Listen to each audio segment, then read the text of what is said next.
शादी सीज़न है, अभी थोड़ी देर पहले हम एस्थेटिक क्लिनिक्स को क्रैक डाउन करने की बात कर रहे थे, लेकिन अच्छे क्वालिफाइड लोग भी हैं, like my friend who is now going to be my guest. हमारे साथ मौजूद हैं डॉक्टर नाजिया शकील, और इनसे हमेशा की तरह देखिए, जब समर्स पे आप विंटर्स जाते हैं, जैसे एक फार्मूला हर चीज़ पे काम नहीं करता, आपका स्किन केयर बदलना चाहिए, ना सिर्फ उनके लिए जिनका बिग डे आने वाला है। ब्राइड्स तो मेरे ख्याल में 2-3 महीने बल्कि 6 महीने से मेहनत कर रही हैं। हम इनसे आज प्लान भी लेंगे कि एक नॉर्मल गुड ग्रूमिंग प्लान क्या होना चाहिए, बिकॉज आखिरी दिनों में एक पैनिक होती है and suddenly you want to get all the treatments done. देखिए, हर ट्रीटमेंट के बीच में स्पेसिंग बहुत ज़रूरी है, so we'll take that plan from Nazia. इसके अलावा हम उनसे ये भी पूछेंगे कि आप और मैं जिन्होंने सिर्फ शादियों में अटेंड करना है, लेकिन हम भी एक ग्लो अप चाहते हैं, तो हम क्या करवा सकते हैं। Thank you so much for making time. कैसी हैं आप? बिल्कुल ठीक, आप बताएं। अल्हम्दुलिल्लाह। अच्छा जी, सबसे पहला सवाल, वैसे तो हम दिसंबर में हैं, इस वक्त तो पीक शादी सीज़न है, लेकिन जो दूसरे लोग भी समझना चाहें, how long before the शादी should we start on various grooming, pampering treatments? At least 3 months before. 3 months before. और rule of thumb क्या है नाज़िया, क्या आप क्या सजेस्ट करती है, अगर 3 महीने पहले कोई ब्राइड आपके पास आए and says कि my nikah is 3 months from now, what is your plan for अच्छा, her? फिर ये है कि ऑब्वियसली एनालाइज करेंगे उसको, कोई एक्नी तो नहीं है, एक्नी स्कार्स तो नहीं है। अगर सिर्फ पिगमेंटेशन है या अगर सिर्फ इवन टोन ही करना हो, तो डिफरेंट ऑब्वियसली एनालाइज करके फिर हम उस रिजीम को फॉलो करवाते हैं, या हम एक प्लान ऑफ ट्रीटमेंट उनके लिए गाइडलाइंस, जैसे आपको किसी को सिर्फ डी टैनिंग करानी है, इवन टोन ही कराना है, तो उसके लिए हाइड्रोफेशियल्स या साथ में जो है carbon peel laser, that is the best thing, because it gives you an instant glow. ठीक है। दूसरा ये कि अगर आप एक्नी स्कार्स हैं, पीआरपी कर सकते हैं, PRP with micro needling, that is very good. उसके कुछ सेशंस होते हैं, एटलीस्ट 3 सेशंस आर नीडेड।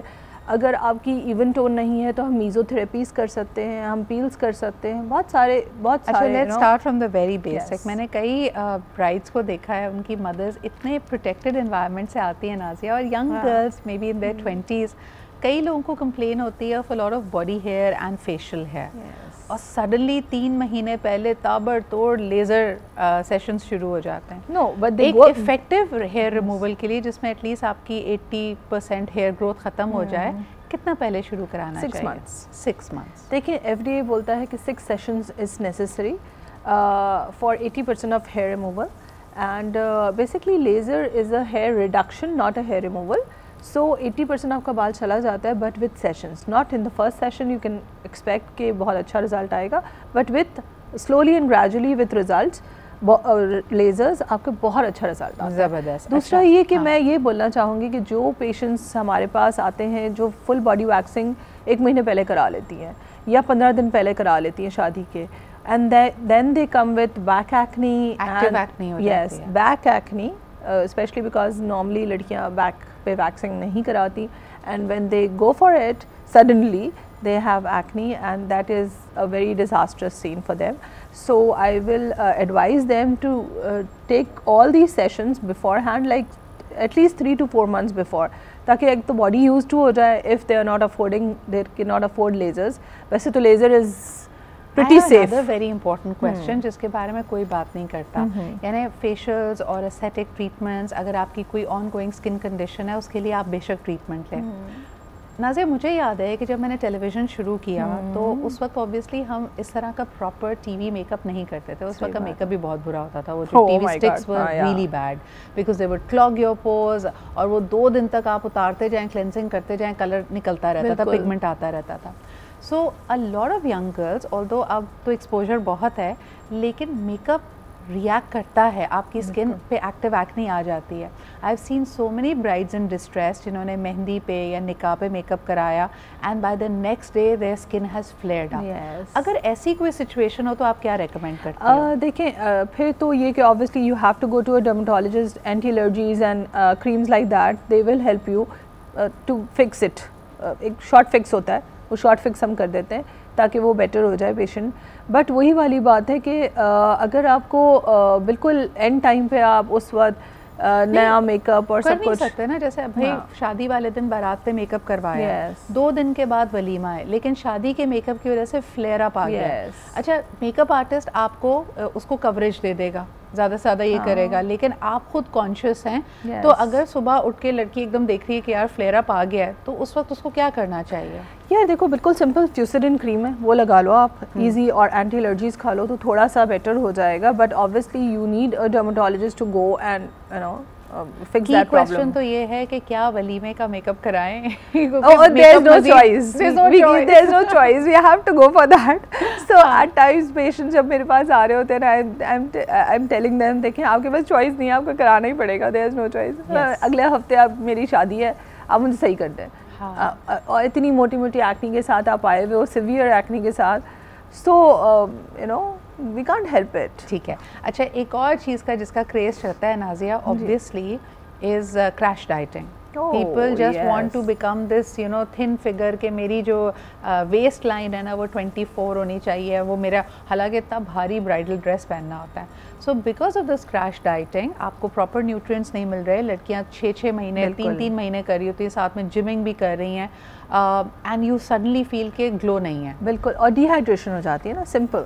सो वो डिहाइड्रेशन को सही करने के लिए या उसको प्रॉपरली मैनेज करने के लिए एक तो HA के सिरम्स आते हैं, वो आप लगाएं, सनब्लॉक्स लगाएं। दूसरा ये कि इतनी क्रैश डाइट नहीं करनी चाहिए आपको, या तो शुरू से 1 ईयर बिफोर आप स्टार्ट कर दें चीज़ें स्लोली एंड ग्रेजुअली। जब आपका वेट कम होता है तो स्किन सैग नहीं होती है, जब स्किन सैग हो जाती है तो उसको ट्रीट करना फिर वही प्रोसीजर्स के ऊपर आपको जाना पड़ता है, and the procedures take at least 6 sessions उसके नीडेड होते हैं। उसी तरह के हम उनको कोई भी हम जैसे हम प्रोफाइलों की बात कर रहे थे, अगर हम उसको प्रोफाइलों भी करें तो फिर उसके भी कुछ 1-2 सेशन तो एटलीस्ट चाहिए, डिपेंडिंग कि कितना सिवियर है।